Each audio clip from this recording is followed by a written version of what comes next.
What's up, guys? Welcome to another episode of the Gambler's Gossip Corner, coming from the Stock Car Spectacle. So we had a really eventful weekend at Talladega, guys. So eventful, Nick needed a helmet again. So I just need it for protection for all those damn wrecks we had. Yeah, right? Oh my God, safety first. Yeah. So yeah, we had a lot going on the track, a lot going on off the track. We're going to break down some of that here in the Gossip Corner. First thing to bring up, Stewart Haas really kind of filled out their roster for the rest of the season. Only one seat kind of has some questions. So to fill you guys in, per Bob Pockris on Twitter, the hardest working man in the game. Damn straight. Clint Boyer confirmed back at SHR for 2020. Aric Almirola and Smithfield re-signed for 2020 with Stewart Haas Racing as well. Smithfield to be the primary sponsor for somewhere between 25 and 30 races. So that locks up those seats. Hardwick was never going anywhere. Nope. So, and going around Twitter, what I've seen to find, it sounds like Daniel Suarez will be back with Stewart Haas Racing so long as the sponsorship money can allow it to happen. Otherwise, the backup plan, as we've all guessed, surprise, surprise, the general himself will be in the 41 car if Suarez can't procure the sponsorship money needed to get that seat back. So pretty standard stuff there. Not too much to kind of dissect. I kind of saw Clint Boyer coming back. Aric Almirola as well because of the Smithfield sponsorship. But yeah, Boyer, Stewart Haas Racing went on to say they don't have any further update for Boyer after 2020. Right. So this is really looking like this could be his last shot to do something with this car. But as far as the Daniel Suarez thing goes, yeah, it could go either way. I wouldn't be surprised with the RS sponsorship. Yeah, that's what I'm wondering about. Yeah. I'm pretty sure Daniel Suarez will be back for one more year. It really sucks because I know he's got the sponsorship money, but Cole Custer has done everything in his right mind to deserve that cup ride. But most likely what's going to happen, Suarez is going to come back to the 41, and Cole Custer's going to go to the 32 ride. Something like that's very possible, yeah. That's what we've been putting this together these past couple of weeks, but now Stewart Haas Racing is really helping us put it together. So I'm going to go a little bit on a slant here, though. The one thing that I think is kind of noteworthy with all this, too, Smithfield picking up 25 to 30 races for SHR next year with Aric Almirola. Because one of the things people forget about was Smithfield was with Aric Almirola in the 43 car to Richard Petty Motorsports, and you see how that team kind of floundered after he left. And I think that sponsorship money is a huge part of it. If you remember, to leave under amicable terms, Smithfield did agree to sponsor Richard Petty Motorsports some this past season when Bubba came to the car. Now this year, they're 100% gone from that team. So it's been all on Bubba and all on RPM to find new sponsors, which they've done a good job of in a lot of ways. But I don't think it can be understated how devastating it was a blow to Richard Petty Motorsports to lose Almirola with the sponsorship of Smithfield especially. Smithfield food products. Not just the Smithfield like bacon and everything. This is all Smithfield food products. Yep. So it's huge. Exactly. That's a killer for him. So that's what's saving Aric Almirola right now is having that sponsorship. So yeah, I think that's definitely a big help. I think he's done adequate in the 10. He's done better than past drivers in the 10. That's a whole conversation. Yeah, I could spend 3 hours talking about that. He's having himself a sophomore slump. He out of the gate. SHR sophomore slump. SHR sophomore slump. He shot out right out of the gate last year. Won Talladega, moved himself into the round of 8. He was really fast last year. This year he's kind of downgraded a little bit, but you only go up from here. Yeah, I mean, it's just like all sports. You're never going to be great every year. So I really think Aric Almirola is not going anywhere because of Smithfield. No, he's got a pretty good place right there. But, we've seen it time and time. Sometimes that doesn't help you. Sometimes, they want good finishes out of that car. Yeah. So you just... Yeah, I think he's earned some time in that ride, though. He overachieved religiously in that 43 car when he was there. Without a doubt. So I think he's earned a little bit of a grace period here with the 10. Again, he was great last year, and even this year he hasn't been awful. He just hasn't been up to top-tier ride caliber. He just hasn't been what we thought he was going to be after the season. And that doesn't mean he won't be next year either. So he had a pretty good finish at Talladega. He had a pretty good race, so we'll see what comes for those guys. So, yeah, and like I said, my biggest gut feeling, too, just like you said, Nick, Suarez will be back in the 41 next year. I don't think Custer's going to go to that ride. I don't know if he's going to go to the 32 either. That's been something that's been rumored, but I think Go Fast has kind of shut that down too as well, becoming like a satellite team for SHR as well. I don't know what's going to happen with Cole Custer. I think it's going to be a little wait and see. That's the one person throughout all this. I don't feel like we got a real good grasp on exactly what his situation is going to be as far as the big three coming from Talladega or from the Xfinity. Everyone else is pretty much confirmed. Everyone else is confirmed except for Cole Custer. He's the big question mark That's at this just what's point. crazy So, is how good Cole Custer's been in the Xfinity series. is he going to be forced to do another year in the Xfinity? He might have to, to be honest, just to see how these Stewart House boys run. He might have to, and if that happens, I can open up the new door of saying, well, Clint Boyer would be my next guy out at Stewart House Racing if he just has to fill that seat for one more year, and then it's time for Custer is going to end up at Stewart House Racing. Oh, Yes. At some point in his Yep. career, he's going to end up at Stewart House Racing. Yeah, he's got the family ties, too. He's got the family ties. He'll have the Haas sponsorship for sure. That's all set and done. It's just a matter of there's no seats for him at this time. Yeah. So Sometimes it's a numbers game. he might just have to sit it out another year, and maybe he goes out and he wins an Xfinity Championship next year, and then builds up. Maybe he goes out and wins an Xfinity Championship this year, and still, if nothing good, if I'm Cole Custer, if nothing good is open, Yeah. I don't want to go up because No, you want to stay right where you're at. I want to Yeah. stay right where I'm at with a really good Xfinity program that they've got down there. I don't want to go up if I'm not getting offered a ride that's going to compete and go fast. Yeah, Right. I agree. I think we've seen too many drivers come up to the Cup Series and And take have mediocre or not- less rides, and it be career killing. Like, it's Matt Tifft. Like, Matt Tifft was very solid in the Joe Gibbs equipment that he was in, but he decided to take a step up and go to front row. He's not having a good rookie season like he was hoping. Yeah. Kind of season. So, yeah. So I think we've had kind of broken all that down. Another big move that's come up. Another kind of surprise. We all saw it coming. Kaulig Racing has announced a new car for next year, and Ross Chastain will be the full-time driver. We've talked about So, this yeah, time and time perfect again. guy for that car. Ross Chastain has done more than enough to deserve a good Xfinity Series ride, but that means with Chastain going Xfinity full-time, we can kind of eliminate him from the 37 talks. Exactly. Yeah, I'd that say was so. that. You beat me to it. I thought that was one of the biggest takeaways from this. So they I talked really about think- wanting a veteran driver in that 37. This kind of eliminates him altogether. So that only So leaves I a really handful think of guys. it's coming down. I really think it's coming down to Stenhouse versus Hemrick, and that's the battle line for who's bringing in the best sponsorship. Right. Because or who we've they heard believe in the most. we've heard Michael McDowell's a rumored dark horse. For I just that don't ride. see that. I don't see him making a swap like that. No. I think he's in a good place where he's at in that 34 on that 34 team. Right. So he's that veteran guy on that team. Right. I don't see him making that move. So I really think Chastain's in the 10 car now, Yep. more than deserving. Did Yep. everything he needed to do to get that ride. That eliminates him from the 37 talks pretty much. It's Yep. really going to come down to Stenhouse and Daniel. Yeah, I think so. Too much stuff has come out from JTG Doherty Racing about under Busher, this car and this team has gotten better year after year, and they think they're on the cusp of So being it's in a the- round of at 16 the end. playoff team. Yeah. Does Michael McDowell move that needle for you? For me, he doesn't even at all. If it's me, I'm looking at it from their eyes one of two ways. Number one, you take a guy like a Daniel Hemrick, a good young driver, maybe didn't get the Consistent. opportunity he deserved at RCR. Consistent. Yeah, kind of got a rough ride there, but he can grow with the team and is younger than Busher. So that's a guy they can maybe think about kind of flourishing with.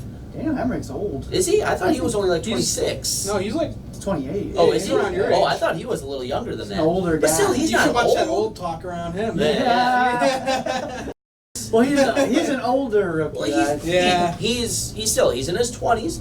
That's with NASCAR that he could stay in that team theoretically for 10 years, and they could grow with him. So he's really- not old. So by yeah, that's what any it's going to come stretch down either, to. Do right? they want to take the veteran driver in Stenhouse, or do they want to build with a rookie? And well, I know what I'm going to say. I say go with Yeah. the rookie, go with Hemrick, Well, because yeah. I like to root for Daniel Hemrick, but I think he's just better off. I I think tend to Hemrick's more agree, deserving too. of that ride than Stenhouse. Right. And another thing, too, if you bring in a guy like Ricky Stenhouse, yes, he's won some races at the Cup level. Yes, he's won an Xfinity Championship. Tear up race But car. exactly, he rips up race cars left and right. A smaller team isn't going to have the ability to go ahead and replace They those can't really every move time with their forward budget. if Right. they keep having to rebuild race cars, Right. which is why Ricky Stenhouse Jr. from quote unquote from Jack Rouse is the Well, it's the main reason he's losing his ride there because Jack Roush is tired of rebuilding race Right. cars. Exactly. Yeah, you don't want to spend that money. Exactly. Going back to Aric Almirola, one of the big reasons he was so good at Richard Petty Motorsports was he didn't try to do too much with the car. He overachieved, but there were times where, he's running about 15th. Could he have pushed it and maybe got up to 13th or into the top 10? Yeah. Maybe, but you're taking a risk you don't necessarily have to take. So what's he do? Stays professional, brings his car home in one piece and in a good, respectable finish for the team. You got Stenhouse I think out here, Daniel but- Hemrick has that same kind of ability. He'll take a car like that and he'll be able to bring it home in one piece as long as he doesn't get this run of bad luck, ungodly like he's gotten this year. But all my fault. if you take this year away from his resume, he's so consistent across the board. So, and like we said, a lot of this year has been out of his hands. It's been a lot of learning experience. It's been almost every situations. every incident he's been in, almost all of them have all been caused by somebody else or just him being in the wrong place in the wrong time. Exactly. Because he has outrun Austin Dillon in the equipment that he's been in, the car that they've Especially been in. towards the end of the year, Especially no doubt. towards the second half of the season, he's really turned it on. He's out qualifying Austin Dillon. He races well. He races better than Austin Dillon. He's just not getting the finishes he needs because of this ungodly string of bad luck he's had. So I think if I'm JTG Doherty Racing, I'm taking a chance on Daniel Hemrick. Not even taking a chance, because Daniel Hemrick can go and get it done. Yeah, exactly. Yeah. It's just been Give him the right car, give him the right people, and Daniel Hemrick can go do terrific things in the Cup. Yeah, Exactly. I very much so think we're going to be sitting at this table next year. You're going to be wearing 37 gear, is what it is. So That's what I'm hoping for, man, because he Yeah. does not deserve to be out of that ride after one He doesn't season. deserve to be out of the Cup Series after one season No. when more than 75% of it wasn't on. I mean, he was Mr. Consistent when he was in the Xfinity Well, he Series. got 2 championship Ford berths Mhm. based off of his consistency. Yeah, Right. the win in NASCAR isn't there for him yet, but give him the right set of guys. Give him a car capable of being able to be worked on and improved on, and I think Daniel Hemrick can really turn the 37 car around in the next 2 to 3 years. Give him some time to get acclimated with that team and get them, because the 37 car has been really good this year. They've been running top 15, so they moved from top 15 to start running top 10s. Don't go from running 15th to thinking you're going to win a race just like that. No. It's going to take it's time. going to take a while. yeah. You go from top 15s, and then your goal is to finish maybe 12th. Maybe your goal is to finish back into the top And that's 10. where I think they're at. I think they're not just at that top 15. They've snuck into the top 10 yeah. and a couple times in the top 5, I Yeah, would so venture to guess, this team without is- having it in front of me. So they're moving in the right direction, but I think they're at a very critical point right now. You either take a step in the right direction or in the wrong direction with who your driver and who the crew chief is going to be next year. So we'll see. Like I said, my guess, my money's on Daniel Hemrick, but who knows what else is going on? They Who might knows pull what else? somebody up. Yeah, So you never It know. wouldn't be a knows? bad pairing Right. either to put Priest with Hemrick, because it might help out both drivers. Right. Who knows? Exactly. Each other. So No, wait, they don't like each other? Well, well, they'll don't. work with each Oh, other. So Yeah. I would not. I don't like Ryan Priest because, well, being a Hemrick fan, back in the Open, back at Charlotte in the Open, and Daniel Hemrick was about to win, and then the caution came out, and then Ryan Priest spun him out, and then all that. Oh, They've had some run-ins this season, I'll give them that. But they're battling for Rookie of the Year right now, and Hemrick's got him by just a sliver, so it would be pretty cool. Wouldn't it to be see funny? Wouldn't it be ironic to see him get Rookie of the Year and get bounced out of the Cup Series? That would be ridiculous. Right. That would be utterly ridiculous. But here we are. Yeah. Yes, So- exactly. Well, we talked about Austin Dillon a little bit earlier. Something that happened 2 weeks ago, I think now. We haven't had a show, a Gambler's Gossip Corner, to discuss it, so we'll talk about it now. He ran a test with the next gen car. So wasn't manufacturer specific body, it was a generic body, it was more to test systems to make sure they work, but there were a couple things to kind of take away from it. The biggest thing I saw, the splitter, or the spoiler, I'm sorry, Yeah. didn't look as big. Yep. No And more then John on Madden top spoiler. of right, and on top of that, the tires looked a lot Okay. more like Yeah. the I street car swear style that if tire. they go tires like that, that's a bad move for me. I do not like that at all. Just that style. That it just takes didn't look away good. from what these tires have looked like in the traditional stock car race. That just looks like a street car. I think That that's looks like their a car. goal. I'm Though. like, that just They're looks trying like to make it look like a real car. That's just a car I'm looking like I'm gonna go buy at the dealership right now. That is. Well, I think that's kind of a little bit of their goal too. I think just how NASCAR started with these teams buying these cars from the dealership and then tuning them up and hot rodding them out. Just taking away that look. I So think I don't know. I think NASCAR's trying to get back a little bit to that. Does this mean this is the final product by any stretch? No. I think there's a lot of different kind of reactions going through on Twitter and on social media all over. Mm-hmm. So we'll see what happens there. But you know, it's coming. It's going to change racing, I think, in a lot of ways. The car and the package is designed in a way to try to help save teams money. Unfortunately, a lot of that's going to come through cuts from teams as well, which we've already talked about in seen it. past Yeah. shows. We've already So, seen it. yeah. Levine Family Racing's already cut a few guys, saying they're not going to have jobs next season. So Yeah, so it's coming for some of these teams. So we'll see what happens. So that's going to be a big one there. So one other thing to kind of talk about, Barstool Sports was back in NASCAR Wonder again. Fantastic Yep. pairing, man. Yep. I love it. They go together like peanut butter and jelly in Yep. my eyes. But Barstool was back on the Matt DiBenedetto 95 with the pizza review car. guys One were going- bite. Yep. Everyone Those knows guys- the rules. And the other thing I thought was really kick-ass, they did a live stream of Portnoy and the boys watching the race from, I think it was from their headquarters on Monday. Yeah, So yeah, it a buddy, was. we were watching it live. I didn't really catch much of it. A buddy of mine kind of sent me some of the videos. It looks like he's getting into it from everything Portnoy's tweeted. And again, I have no reason to think it's not genuine. It seems like he seems to think the marriage between NASCAR fans and Barstool Sports is a pretty good one as well. It's a fantastic pairing, yeah. man. Yeah. Wonderful. From the videos I've seen of him They were watching going the crazy. race, They thought yeah. Matty D was going to win Yeah. that thing. I almost thought Matty D was going to win that thing after he survived the first big one. Yeah.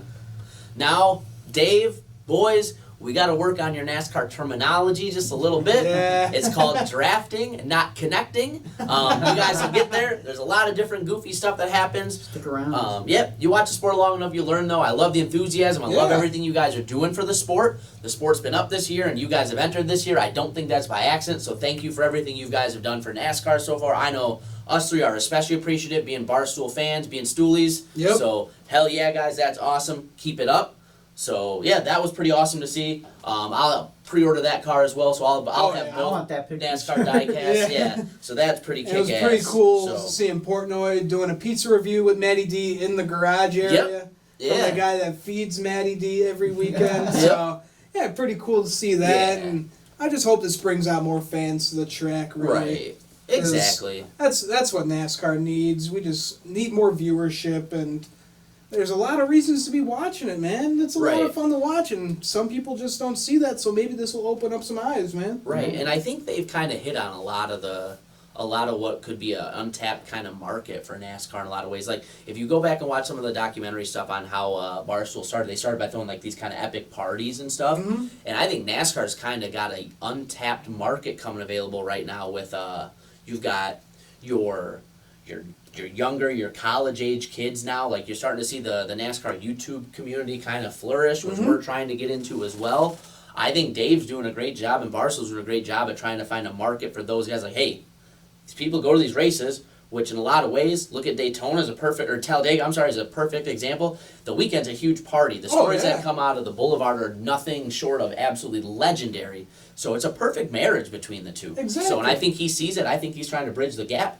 And Barstool will make their buck along the way as well, which I got no problem with. That's why sponsors get in the sport as well. So it should be mutually beneficial. So I think they're on the right track. They wholeheartedly, better yeah. follow Matty D to the 21 next season. Yeah. Man. Yeah. That's going to be a great pairing. Can you imagine seeing that 21 Right. with the Barstool colors on there? That's That gonna would be beautiful. awesome. It's already probably, the 21, the Ford Motorcraft paint scheme, Yeah. already the best looking paint scheme in my eyes. Barstool Wood Brothers would be Oh awesome. my Oh, God. Yeah. So That'd one be a other- historic pairing. Yeah, that'd be great. So yeah, and then one other little tidbit that kind of came out per Adam Stern on Twitter: World Tech Toys signs a new licensing deal with NASCAR. So if you guys are familiar, they're a toy manufacturer. They make like model sets, RC cars. They're a toy maker. So one thing I think that's kind of interesting on it brings a whole new maker of that kind of stuff. So you Yep. might see more toys, you might see more stuff. We're all collectors. Obviously, we do a diecast of the week every week. We're all diecast collectors. Who knows what else they might bring out? Exactly. RC cars. They might bring out a bunch of different stuff You we're not just even don't thinking see of. Yeah. traditional NASCAR toys out there. You get No, the not anymore, diecast, that's about right. it. But can you, if there's RC cars, we all got to do a segment where we race each other Yes. with those RC cars. We're gonna have to go out in like the street or something on like a side street. Yeah. chalk out a track and turn some laps. Yes. So see who does a little rubbing. We got a little cul-de-sac right over there. There We we can do go. it, boys. Exactly. We can That's do a it. possibility. That would be pretty awesome, I think. I got Forest Reserve with a little dirt track out There we can go. on Put the there. dirt tires Yeah. on there. Yeah, get our own little Eldora going. Exactly. So, no, I think one thing I think is cool. One of the things I remember when I was a kid growing up watching NASCAR, when the stuff was available, like you could get Rusty Wallace hats, Kurt Busch hats, all these guys' hats, shirts, whatever, at Walmart, Kmart, Target. And you had a bunch of different companies that made this stuff. So I think it's a really beneficial situation where the more people you have making the stuff and putting it out there, the better it is, the more options. You remember when you had your regular diecast, the racing champions, all that stuff. Man, that was such a cool time. You have awesome little collectible stuff. You got the sport out there. People saw it. I think that's one of the better ways to market the sport. You see the people wearing the gear and stuff. Exactly. The more people that are making NASCAR products, the better in my eyes. So I thought that was a really, really positive thing that we're moving in the right direction. Absolutely. Yeah, I'd say so. It's, Yep. Yeah. Hopefully the toys are good, because who knows, we might have to do some collecting, boys. Yeah, as we always do. So, just another little. This is kind of crosses over into the racing aspect of what we do, but at the same time, one thing I do want to talk about. Some stuff that was going around on social media. There were some polls and things like this going around, so I figured I'd ask your guys' opinions on it. We just came from a super speedway race where there were quite a few wrecks. So, in your guys' opinion, do wrecks and crashes make good racing? It does and it doesn't. It brings the entertainment aspect up. It doesn't necessarily make for good racing. I mean, we saw a terrific race at Talladega yesterday, but it would be nice to see. It's never going to happen. It would be nice to see a Talladega race where you can have the 3 wide race and 10 rows back and not have an accident. Because just watching 3 wide race and 10 rows deep, that's exciting enough as is. Right. But yeah, You're on the edge of your seat when you're that on the edge of the seat when that happens, especially if your driver's in the middle of it, like mine usually is half the time, running the middle line. So yeah, that brings that's my excitement level right there. Yeah, you need. I think for some people they want to see the wrecks, but for me, you don't really. It doesn't need to. It doesn't mean it's good racing because they're wrecking, but I think It's a part of racing. It's a part of racing, so they do add that entertainment aspect. Yeah. No, it totally is. Like, yeah, it's still exciting to see a wreck. Like, whenever it happens, we're all, Like, we're standing up. We're like, oh my god! Yeah. And then, like, try to figure out who was in that crash. If your driver wasn't in there, if your driver was in there, you're pissed. You're ready to, go home, go to bed. But Well, you were watching me watch Blaney miss these wrecks by nanoseconds on Monday, losing my mind every time. Like, is he through? Is he through? Oh, thank the Lord. We're in it, baby. So, yeah. I think the problem with this question is it's not a simple yes or no. There's so many different parts that come into it. For number one, kind of like when you hear a lot of people talk about the only reason people watch hockey is for the fights. You hear the same argument as the only reason people watch NASCAR is for the wrecks, which I don't think is entirely true in either situation, but it does put the more casual eyes on the sport in a lot of different ways. I don't necessarily think crashes make good racing because a lot of times people wrecked because they made bad decisions. But at the same time, that's not also true as well. Because sometimes, especially restrictor plate races or super speedway races now, you got these guys battling for positions that maybe just 2 guys were going to the same spot at the same time. Was either guy wrong? Not necessarily. So that can not necessarily be considered bad racing. So I think it's kind of hard to say. I think a bunch of wrecks in a race is bad, especially for the teams and for money and things like that. But it does bring some eyes to the sport. But I don't necessarily think it's the worst thing either. So it's kind of a little bit of a limbo kind of question. But I saw it on Twitter. I was like, that's actually a really unique question that we haven't really kind of talked about. Because there's a lot of different ways to kind of get at it. So just want to see what you boys had to say about that. So. Yeah, I thought that was a really good question. It still got me thinking, like, man, is that good racing or no? But it's all a part of racing, so. There's a lot of different ways to kind of attack that question. Yeah, so. I feel like it shouldn't be something you should look forward to when you watch the race. I would agree with that wholeheartedly. Because, you don't want to see anyone in any kind of danger. I have to say that, too. It's like, there's people who, their idea of a good NASCAR race is wrecks, and beating and banging to the start finish line. Yes, that's phenomenal racing, but there are other aspects that make racing good. Like when you just get these side-by-side battles that are terrific. It might not always be coming to the checkered flag, but throughout the race you'll get these side-by-side battles. You get these guys tracking cars down when they're maybe like 1.2 seconds back and they're able to close down to their back bumper. That's good racing right there. Exactly. So there's a lot of aspects to good racing, but Exactly. you're going to get those fans out there who are like, oh, they didn't wreck. Well, There wasn't a race 'cause there it wasn't a wasn't a finish. crash. Yeah, Yeah, there wasn't exactly. a photo finish. It's not going to be like that Yeah. all Yeah. the time. Like, You just got to watch the racing Yeah. in the race. Right. You got to watch them fighting Yeah. for position because that's what it is. It's Yeah. fighting for the position. It's a race within a race. You're racing a Exactly. checker fight, but you're also racing your guys out there. So exactly. Yeah, so I think you guys are kind of on the same page as with me on that. So, Yeah. so I think I've kind of gone over everything that's been new and interesting in the world of NASCAR since our weekend at Talladega. So, Yeah, I feel like it. yeah. Yeah. So, for another episode of the Gambler's Gossip Corner, I'm the gambling man, Mike Gamble. I am the Advocare pit crew man, Nick Kinzel. And I am the Bushman, Ian Jortson. So, guys, don't forget, go to our Instagram, go to our Twitter, go to our YouTube, like our pages, subscribe, watch our videos. As much as you guys watch, helps us know you guys watch. You like us. We don't suck up here. We're not talking a bunch of nonsense. So, like our watch our We'll see you guys next time. Thanks for watching, guys.